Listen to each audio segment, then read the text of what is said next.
Nous vous prions de vous lever pour accueillir le président élu Martin Fayulu.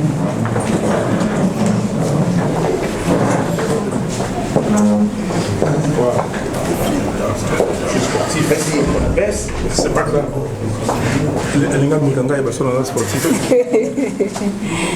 Merci beaucoup, président élu. Vous pouvez vous asseoir.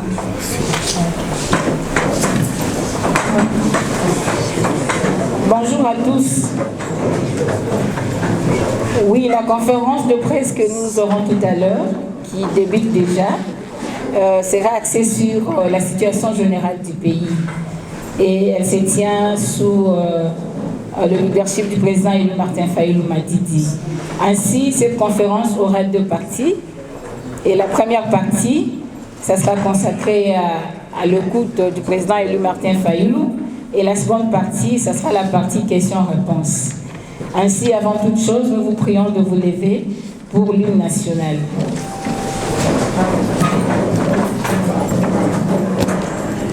Debout Congolais, une, deux. Debout Congolais, unis par le sort, unis dans l'effort pour l'indépendance. Dressons nos fronts, longtemps courbés, et pour des bons, prenons le plus bel élan dans la paix au peuple ardent. Par le labeur, nous bâtirons un pays plus beau qu'avant dans la paix citoyenne. Entonnez l'hymne sacré de votre solidarité. Fièrement saluez l'emblème d'or de votre souveraineté. Congo, don béni, Congo, des aïeux, Congo, au pays, Congo, bien-aimé, Congo, nous peuplerons ton sol et nous assurerons ta grandeur. 30 juin au doux soleil, 30 juin du 30 juin, jour sacré soit le témoin, jour sacré de l'immortel, serment des libertés, que nous léguons à notre postérité pour toujours. Merci beaucoup. Ainsi, c'est abusé de votre temps. Avec votre permission, Monsieur le Président élu, vous avez la parole. Merci.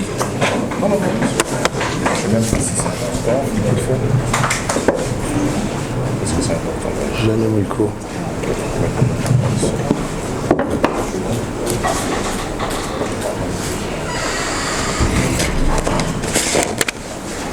Mesdames, Mesdemoiselles, Messieurs, bonjour.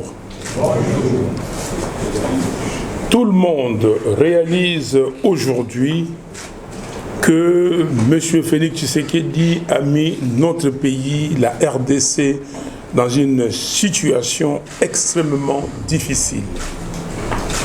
En effet, comme vient de le confirmer l'homme des premières loges, l'ancien président de la CENI, M. Corneille Nangaa, M. Tshisekedi, ne bénéficiant d'aucune légitimité, ne pouvait que faire totalement allégeance à M. Kagame, à qui il a tout donné, y compris l'adhésion cavalière de la RDC dans la communauté d'Afrique de l'Est.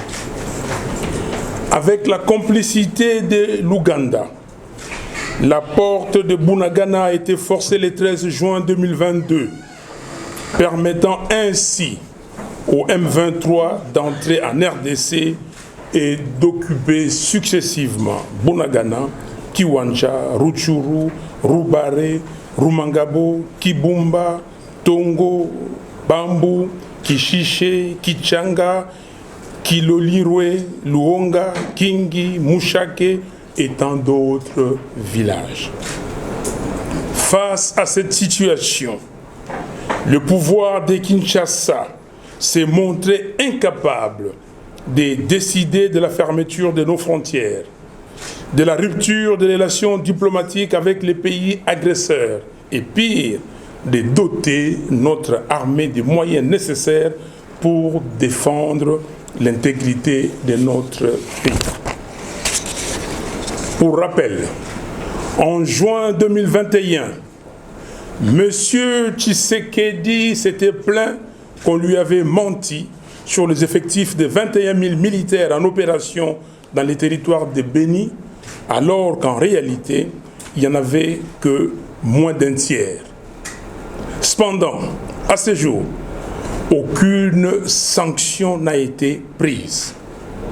De même, il avait été révélé que jusqu'au 18 août 2021, soit au 3e mois de l'instauration d'un état de siège inutile en Ituri et au Nord Kivu, au moins 74 millions de dollars avaient été débloqués à cette fin, dont 68% avaient été consommés par les différents états-majors à Kinshasa. Une fois de plus, aucun des auteurs de cette mafia n'a été sanctionné. Pire, pour les opérations en cours contre le M23 RDF, Rwanda Defense Force, M. Félix Tshisekedi entretient à dessein la cacophonie dans la chaîne des commandements par les déploiements incompréhensibles sur terrain d'une vingtaine de généraux. La guerre dans la partie est de notre pays doit cesser d'être un business. Mesdames et messieurs, l'on se souviendra par ailleurs que le 14 décembre 2021, les polices congolaises et rwandaises avaient signé un mémorandum d'entente pour établir une unité opérationnelle conjointe à Goma afin, soi-disant, de protéger la région de la contrebande. En réalité, la démarche consistait à sous-traiter la sécurité intérieure de la RDC et permettre au Rwanda de contrôler cette partie du pays qu'il convoite tant. C'est à raison que ce projet avait rencontré une opposition farouche auprès des Congolais. C'est l'occasion pour nous de féliciter nos frères et sœurs de Goma en particulier et du Nord Kivu en général et de leur exprimer notre reconnaissance pour avoir sauvé les pays de cette poussée accélérée du processus de sa balkanisation. Pour contourner les refus des Congolais à l'entrée de la police rwandaise dans notre pays, M. Tshisekedi s'est accordé avec M. Kagame, son partenaire fiable, pour précipiter, sans le consentement des Congolais, l'adhésion de la RDC à l'EAC le 29 mars 2002. Curieusement, 2 mois et demi après, soit le 13 juin 2022, l'armée rwandaise, se servant une fois de plus du label M23, a commencé sa croisade dans nos localités et villages du Nord Kivu. Il n'est pas inutile de rappeler qu'à cette époque, les FARDC furent contredites par M. Tshisekedi et son gouvernement quant à la présence de l'armée rwandaise sur notre sol. Nous savons que les députés et sénateurs ont plusieurs fois questionné les chefs d'état-major et les ministres de la Défense sur le sujet. Mais ces derniers semblent ne pas être très au fait de ce qui se passe. Manifestement, c'est une affaire entre deux partenaires, M. Tshisekedi et Kagame. C'est ici que l'interrogation du professeur Paul Mahindo trouve son sens. Et si Kagame venait à la rescousse de Tshisekedi? Cette thèse soutient en effet que l'un des stratagèmes de M. Kagame Tshisekedi serait de brandir l'impossibilité d'organiser l'enrôlement des électeurs dans les territoires sous occupation du M23 RDF comme motif de glissement du mandat constitutionnel. Nous ne l'accepterons jamais. C'est ainsi qu'à ce jour, en plus des 11 groupements passés sous occupation du M23 RDF en territoire de Rutshuru, aucun centre d'enrôlement n'a ouvert dans les 3 groupements non occupés, à savoir Kanyabayonga, Mutanda et Bukombo. Il en est de même du territoire de Massissi, où 2 groupements, Kamuronza et Mufini Shanga, seulement sur 19, ont connu l'ouverture des centres d'enrôlement pendant moins d'une semaine. Il s'agit d'une preuve éloquente de l'incapacité avérée de M. Félix Tshisekedi d'assurer le fonctionnement régulier des institutions et de défendre l'intégrité du territoire national, en dépit des 22 mois de prorogation d'un état de siège inutile. Il ne peut donc se prévaloir de sa propre turpitude aux fins de justifier un glissement de son pouvoir défaillant.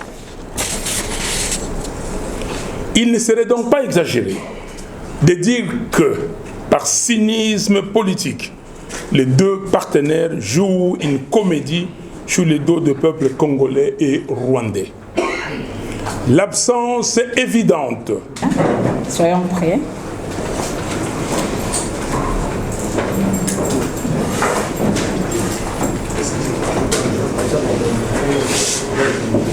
Nous vous prions de vous lever pour accueillir le président élu Martin Fayulu.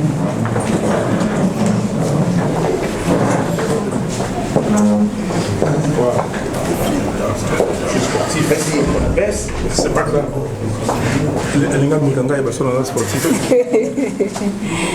Merci beaucoup, président élu. Vous pouvez vous asseoir.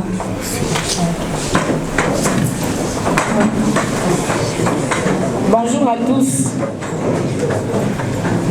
Oui, la conférence de presse que nous aurons tout à l'heure, qui débute déjà, sera axée sur la situation générale du pays. Et elle se tient sous le leadership du président élu Martin Fayulu Madidi. Ainsi, cette conférence aura 2 parties. Et la première partie, ça sera consacré à l'écoute du président élu Martin Fayulu. Et la seconde partie, ça sera la partie questions-réponses. Ainsi, avant toute chose, nous vous prions de vous lever pour l'hymne national.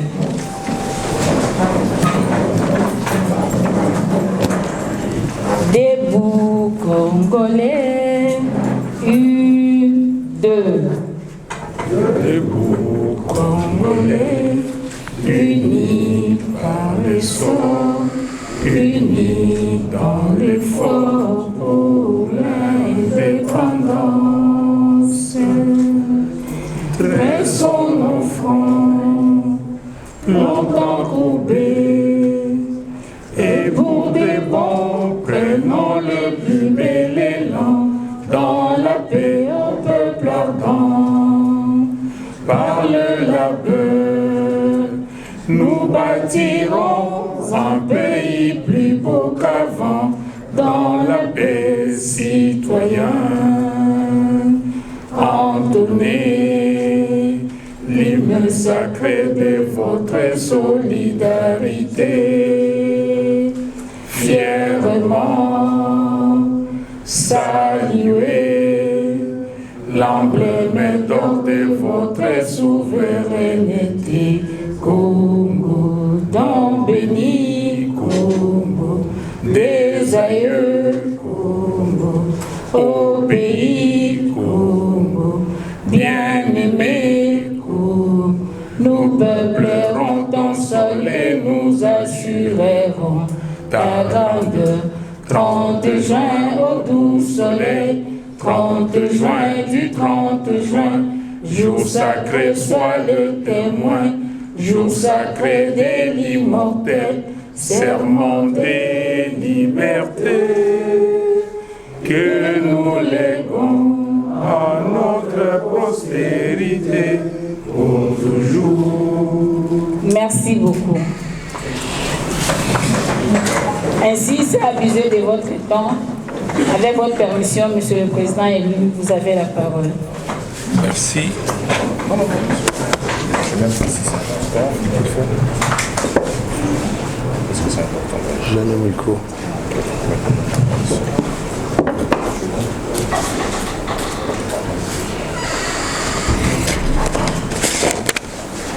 Mesdames, Mesdemoiselles, Messieurs, bonjour. Tout le monde réalise aujourd'hui que M. Félix Tshisekedi a mis notre pays, la RDC, dans une situation extrêmement difficile. En effet, comme vient de le confirmer l'homme des premières loges, l'ancien président de la CENI, M. Corneille Nangaa, M. Tshisekedi, ne bénéficiant d'aucune légitimité, ne pouvait que faire totalement allégeance à M. Kagame, à qui il a tout donné, y compris l'adhésion cavalière de la RDC dans la communauté d'Afrique de l'Est.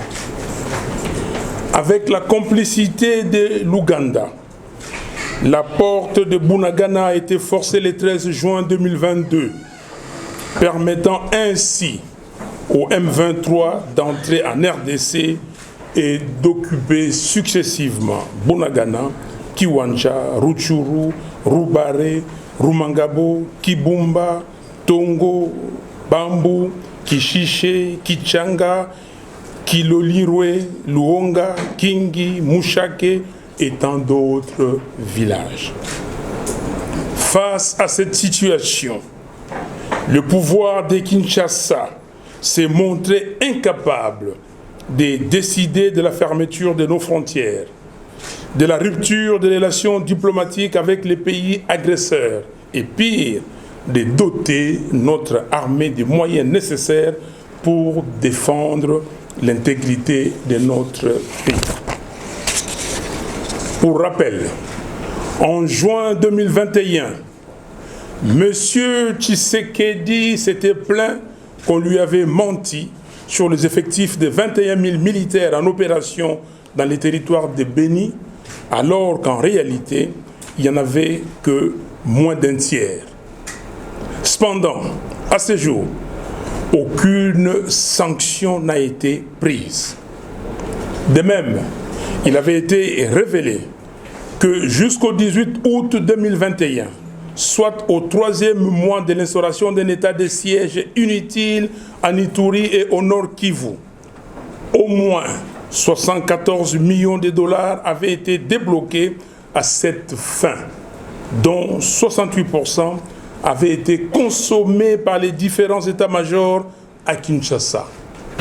Une fois de plus, aucun des auteurs de cette mafia n'a été sanctionné. Pire, pour les opérations en cours contre le M23 RDF, Rwanda Defense Force, M. Félix Tshisekedi entretient à dessein la cacophonie dans la chaîne des commandements par les déploiements incompréhensibles sur terrain d'une vingtaine de généraux. La guerre dans la partie est de notre pays doit cesser d'être un business. Mesdames et messieurs, l'on se souviendra par ailleurs que le 14 décembre 2021, les polices congolaises et rwandaises avaient signé un mémorandum d'entente pour établir une unité opérationnelle conjointe à Goma afin, soi-disant, de protéger la région de la contrebande. En réalité, la démarche consistait à sous-traiter la sécurité intérieure de la RDC et permettre au Rwanda de contrôler cette partie du pays qu'il convoite tant. C'est à raison que ce projet avait rencontré une opposition farouche auprès des Congolais. C'est l'occasion pour nous de féliciter nos frères et sœurs de Goma en particulier et du Nord Kivu en général et de leur exprimer notre reconnaissance pour avoir sauvé le pays de cette poussée accélérée du processus de sa balkanisation. Pour contourner les refus des Congolais à l'entrée de la police rwandaise dans notre pays, M. Tshisekedi s'est accordé avec M. Kagame, son partenaire fiable, pour précipiter, sans le consentement des Congolais, l'adhésion de la RDC à l'EAC le 29 mars 2002.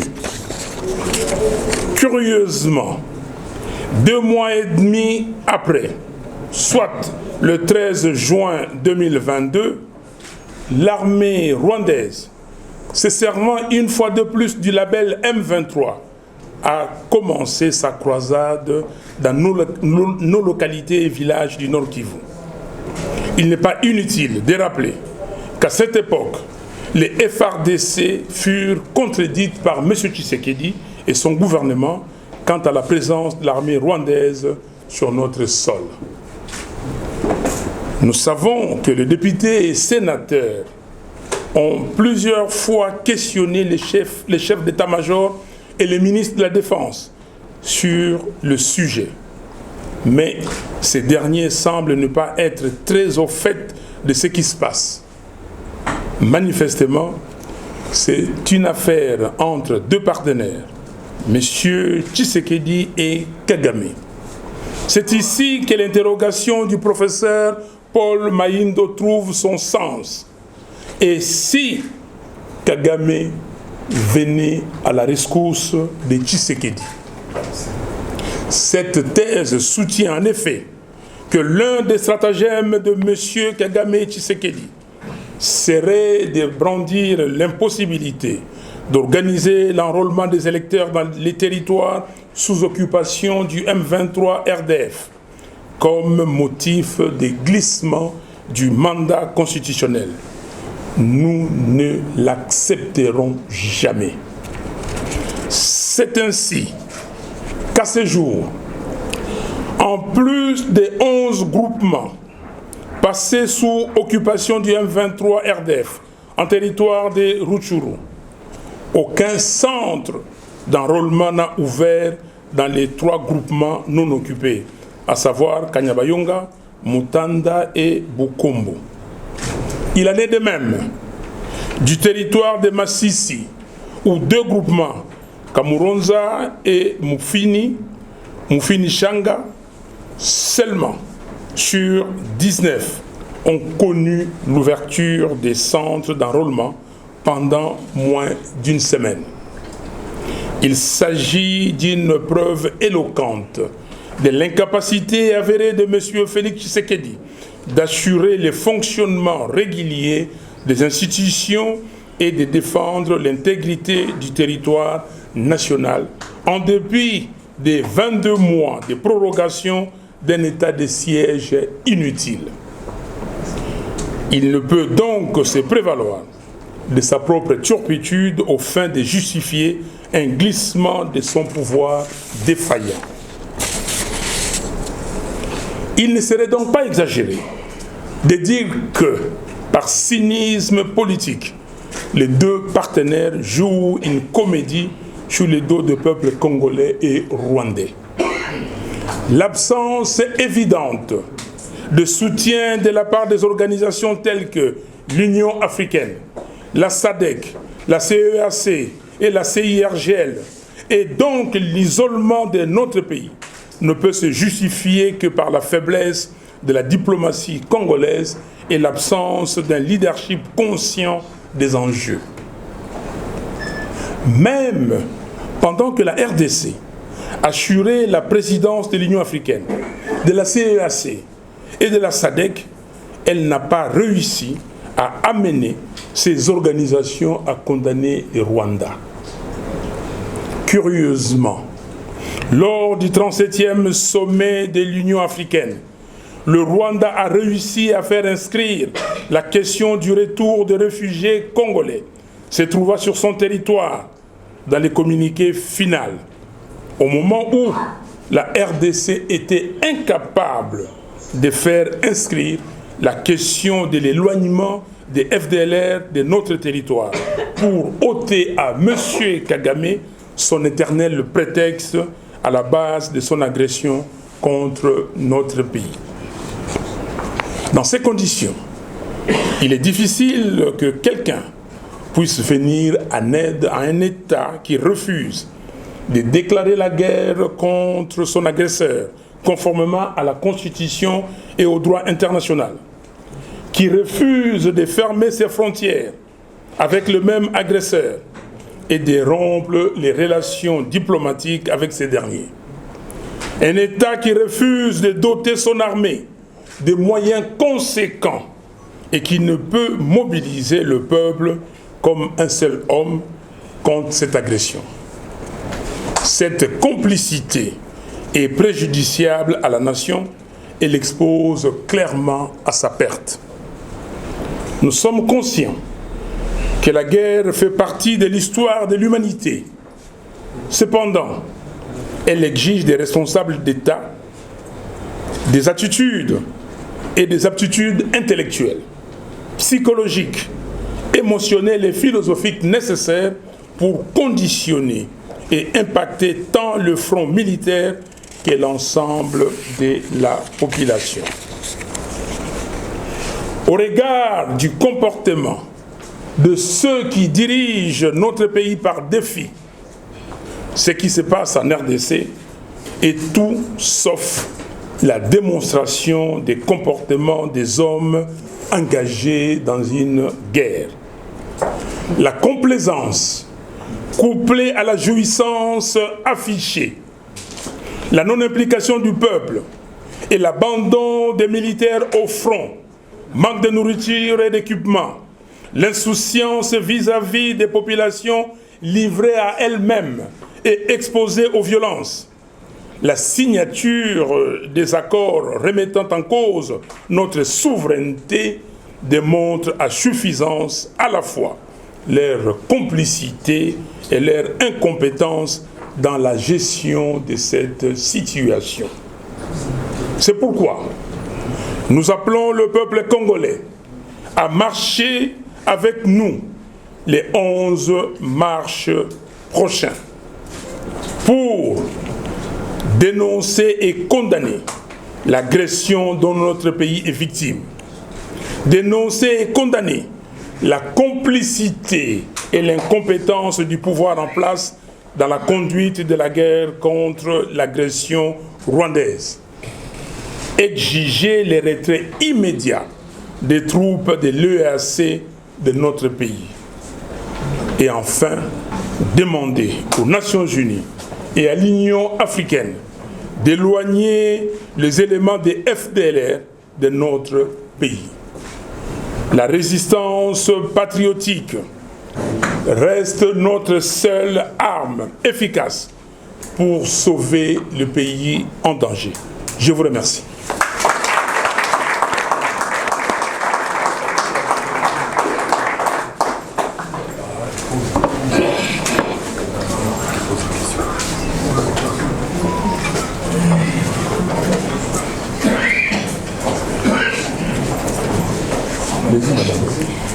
Merci beaucoup, Monsieur le Président élu. Maintenant, nous sommes à la deuxième phase de notre conférence de séjour. Il s'agit des questions-réponses. Nous vous prions de pouvoir vous enregistrer au nombre de 555 et après on va continuer. Levez le doigt et vous donnez. Ouais. Vous pouvez lever le doigt s'il vous plaît. Ok. Oui, approchez, présentez-vous votre organe de presse et puis vous posez la question.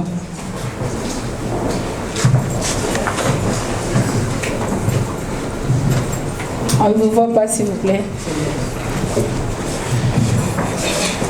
Excellence, Monsieur le Président. sergent Kabika Bachonga, je viens de l'Est de la République démocratique du Congo, avec d'autres jeunes qui sont venus de Vitori et de Bukavu. Nous, la population de l'Est, nous sommes choqués. Nous pleurons jour et nuit parce que, aujourd'hui, le pouvoir, le politique, ont pris l'otage des forces armées. Et sur le plan des opérations, rien ne marche. Et ce qui nous fait très mal, c'est que à Kinshasa, c'est comme si la population de Kinshasa est totalement déconnectée de cette réalité qui se passe à l'Est. Nous perdons nos frères, nos sœurs et nos mères dans cette guerre. Nous le perdons tous les jours. Et ceux qui sont censés parler ne parlent pas.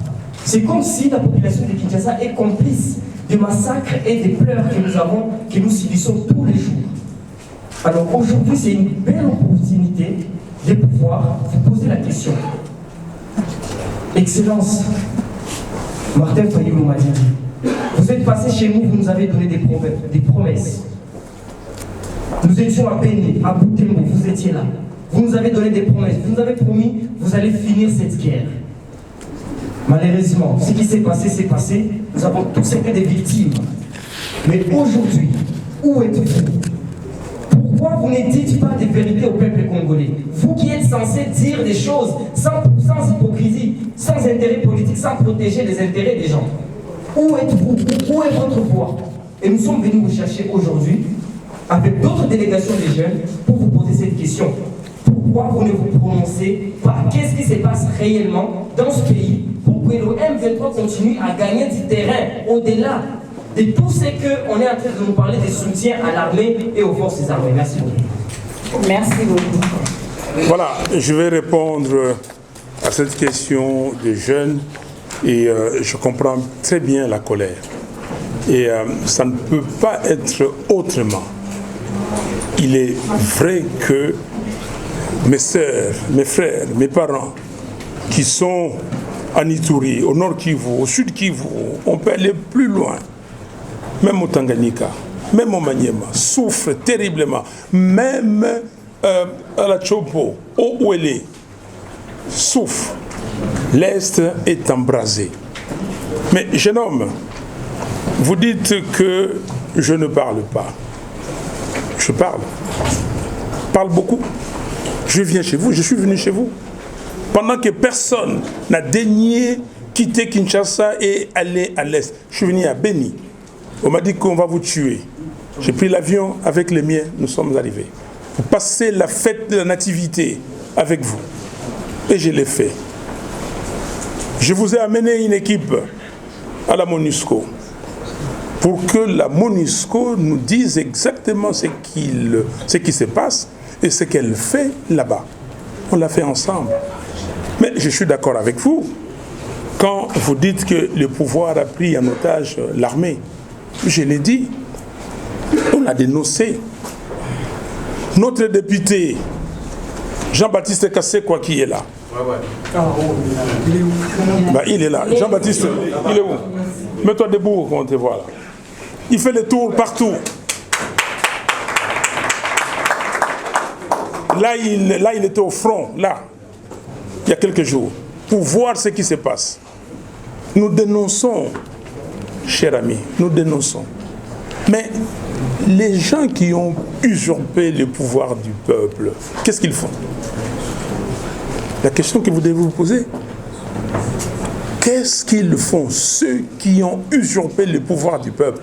J'avais dit, moi, dans mon programme, que je déplacerai les camps Kokolo de Kinshasa pour les faire établir à Béni. N'est-ce pas? Oui. J'avais dit que je créerais une force de surveillance des frontières, des territoires, de nos frontières. Et j'ai dit que je créerais une forte d'alerte. Où est-ce que nous en sommes? 4 ans après, 4 ans, est-ce qu'on ne peut pas mettre en place une armée combattante? 4 ans. Qu'est-ce qu'on fait? 18 millions de dollars de pétroliers égarés, 57 ou 67 millions de maisons préfabriquées, 1 milliard de dollars dépensés par M. Nanga pour organiser les élections. Vous avez suivi les élections organisées au Nigeria. 93 400 000 électeurs. Ils ont dépensé la moitié de l'argent que M. Nanga avait dépensé. Qu'est-ce que les gens font? 23, plus de 20 généraux pour commander les opérations au Nord Kivu. Qu'est-ce qu'ils font? C'est la question. Vous dites que vous nous avez donné des promesses que vous allez finir cette guerre. J'ai donné des promesses en tant que personne qui a l'impérium. Je m'assois sur le fauteuil et j'ai fini cela. J'ai fini ça au moyen de la guerre, au moyen de la diplomatie, au moyen de remettre le Congo dans l'échiquier international.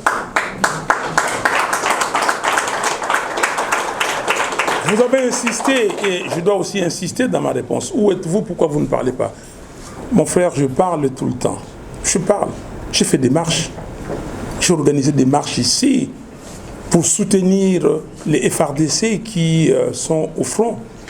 J'ai organisé des marches pour soutenir nos populations de l'Est. Je l'ai fait. Vous avez vu comment j'ai été tabassé comme du poisson pourri? Est-ce que j'ai arrêté de le faire? Et on a encore une marche qui arrive le samedi 11 mars prochain. Merci. Merci, Monsieur le Président. Oui, Maman Joël.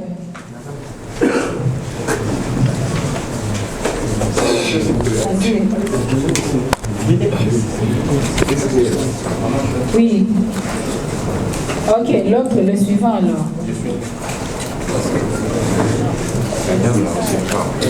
Joël, plus clair, plus clair. Ouais.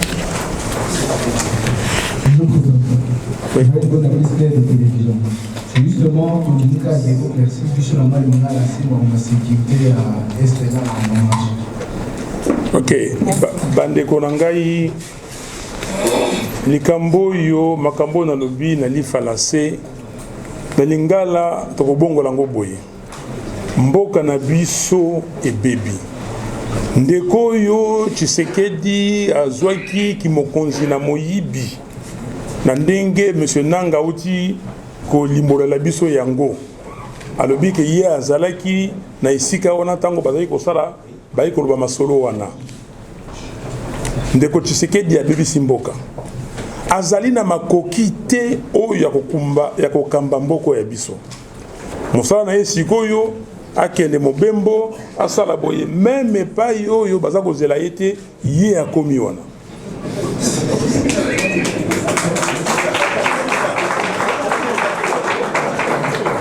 Mais epai oyo baza kozela ye azali te. Bino bomoni mokonzi oyo ya Ukraine Zelensky ndenge azali kolata bilamba ya bitumba, ndenge azali koloba makambo ya mboka na ye, ndenge azali kotia ba occidentaux nungu bopesanga bachar bosala boy na pression wana bango nyonso balma baboyaki bandimi, ba-américain baboyaki bandimi. Donc ndeko alukaki likambo mususu azalaki na likambo te oyo na makanisite ya kobongisa mboka. Moto ye oyo atiaki ye wana kombo na ye Kagame, président ya Rwanda, ye atiaki ye po na makambo na ye moko. Boyebi ke banda AFDL ekota banda makambo oyo toza nango awa mokonzi ya Rwanda mosala na ye kotia bato bakambi ya mboko oyo po na idée na ye ezali il faut que une partie ya Congo ekoma na mboka na bango. Est-ce que tokondima yango? Tolobi ke biso ba Congolais tokondima yango te. Mais tolobi ke soki banguna ou bato ya mboka mususu balokili bino makambo bokosala nini? Bolobi ke eloko ya liboso toko solo na bino susu te. Relation diplomatique tokati yango. Ambassadeur na bino azonga oya biso ayawa. Tolobi ke frontière tokangi. Sikoyo toke kosala diplomatie tozana bandeko na guerre oyo Rwanda imposaki biso awa na 1997 boyebi que même Laurent Désiré Kabila atunaki bandeko ya bamboka mususu baya ko aider biso etumba ebundami.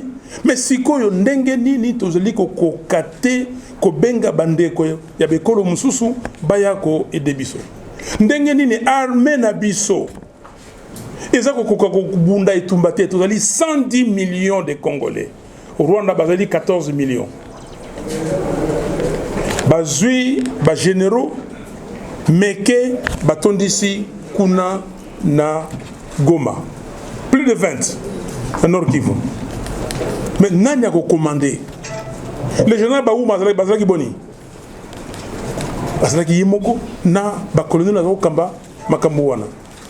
Yango wana tolobi que tolobi était biso. Il faut tout ça la makasi ba congolais.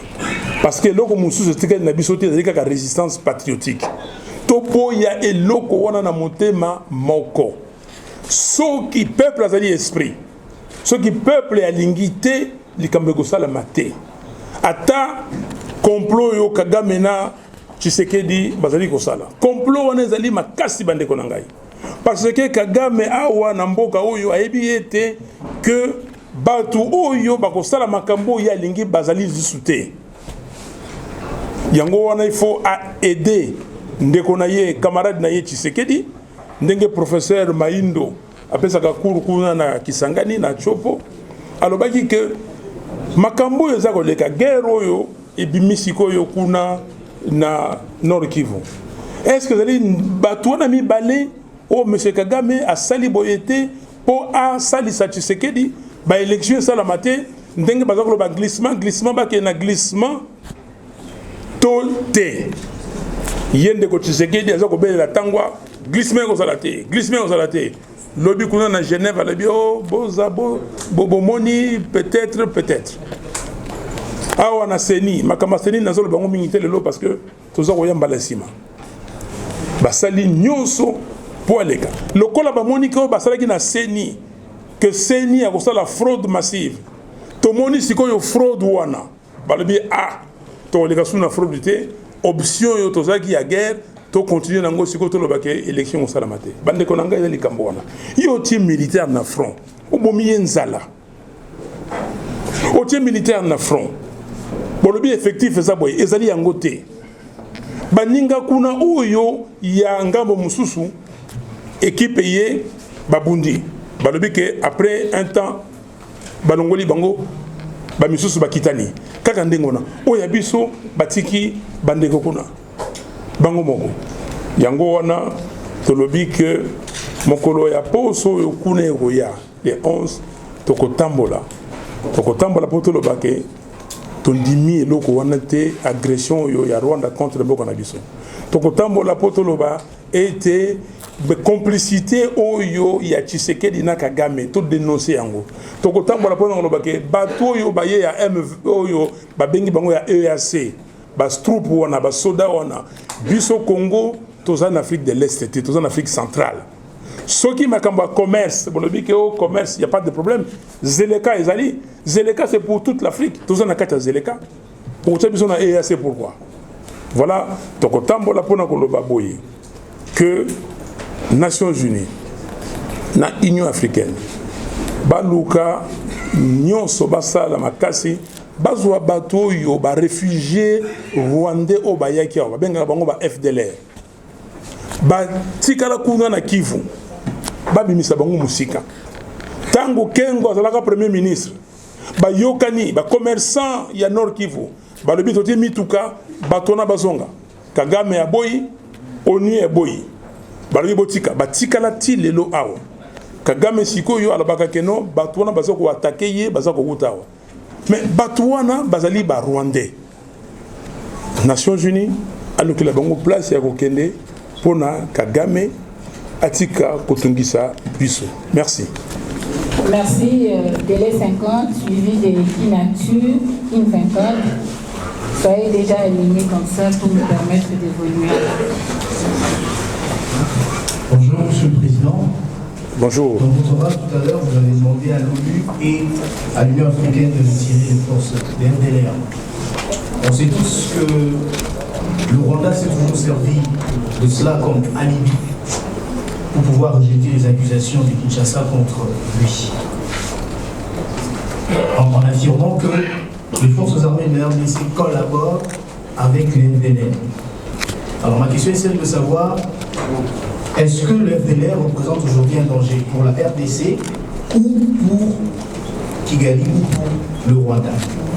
Et deuxième question, qu'attendez-vous après cette énième marche? Qu'attendez-vous après cette énième marche? Parce que ce n'est pas la première fois. Est-ce que cette fois-ci, ça produira des résultats escomptés, c'est-à-dire mettre fin à l'agression rwandaise? Merci. Merci. Qui n'a-tu? Non, je peux répondre.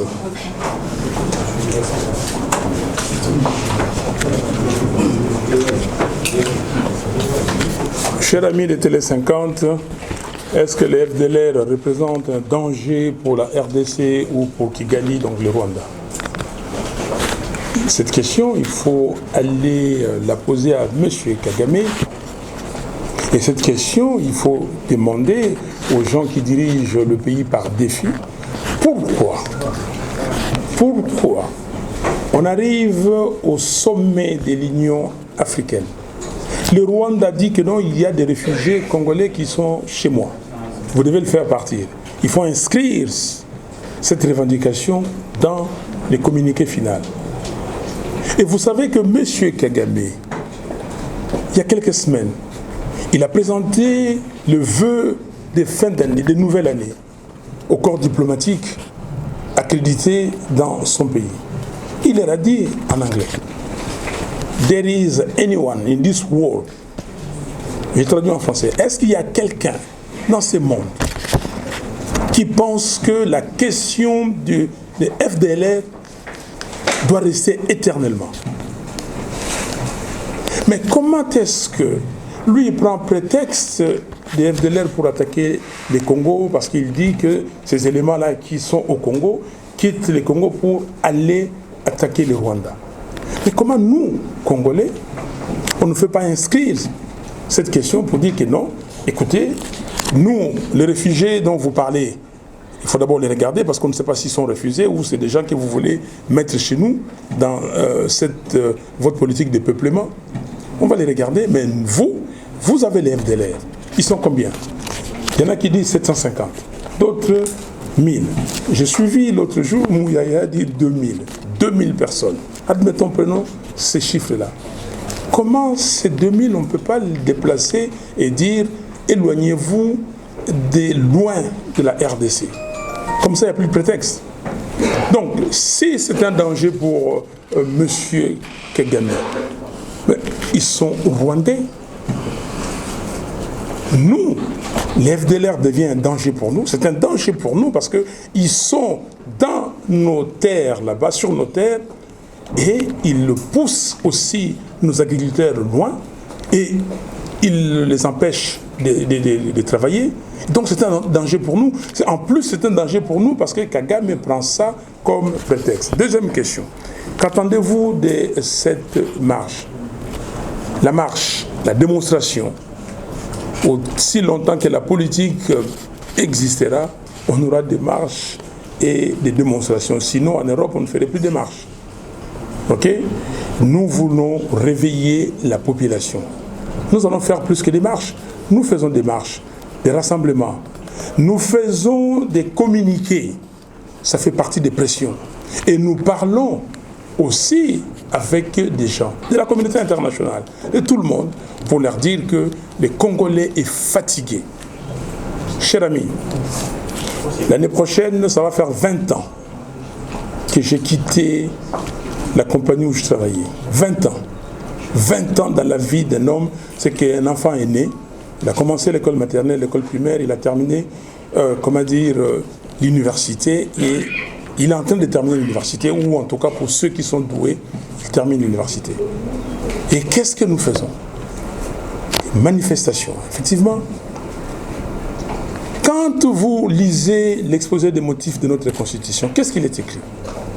Depuis le 30 juin 1960, la République démocratique du Congo connaît des crises récurrentes, dont l'une des causes fondamentales est le manque de légitimité des institutions et de leurs animateurs. On a pris le malin plaisir dans ces pays de nous mettre des gens qui n'ont pas de légitimité, qui n'ont pas des capacités, qui n'ont pas des aptitudes pour diriger les pays. Merci. Merci beaucoup. Nous avons pris là-dessus. Le peuple se prépare. Quel bout se prépare également.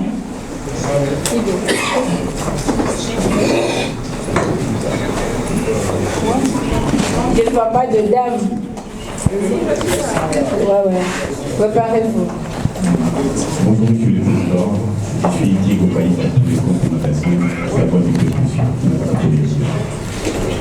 Votre préoccupation est celle-ci. Depuis des années, le peuple a engagé dans une série de dénonciations de ce qui ne marche pas dans notre pays, y compris la guerre à l'est de la République démocratique, dans l'est de notre pays.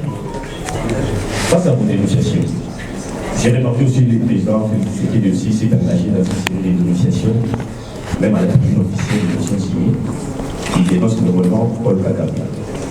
S'il trouve intérêt dans vos dénonciations, c'est qu'il fait appel à vous pour créer une commission urgente ou spéciale pour résoudre ces crises persistantes. Serez-vous prêt pour répondre à cet appel? Parce qu'il ne s'agirait pas de partager les pouvoirs, il s'agirait de résoudre le problème des crises de l'Est de la République démocratique du Congo. Vous accepterez juste pour résoudre le problème de la crise et non partager les pouvoirs pour répondre à cet appel. Merci. Cher ami, est-ce que vous trouvez ça normal? Je suis un civil et je suis là. Il va m'appeler pour qu'on résolve la crise. Comment? Il y a une armée. Nous sommes en situation de guerre. Vous voulez? Est-ce que communique Mali Yoto? Hein? Ezali kambo muziki sangisa okuna kotu abimi ezabwe. Ezali kambo muzikité. Ce n'est pas une affaire des amis ou des frères ou de je ne sais qui. C'est comme ça que vous avez pris l'affaire du Congo comme COP. Okay? C'est lui-même qui a prononcé les mots. C'est une COP. On aille discuter. On va discuter de quoi? Ici, on parle du pays. On parle de doter les forces de défense des moyens nécessaires, d'équipements nécessaires pour combattre, de ne pas trahir le pays, de ne pas être complice de ceux qui nous agressent. C'est ça qu'on demande. Alors, tout le monde, c'est ici à Kinshasa. C'est comme ça que nos amis qui sont venus, là, les jeunes, ils disent que bon, ben voilà, à Kinshasa. Parce que vous, Masolo, là, Nani.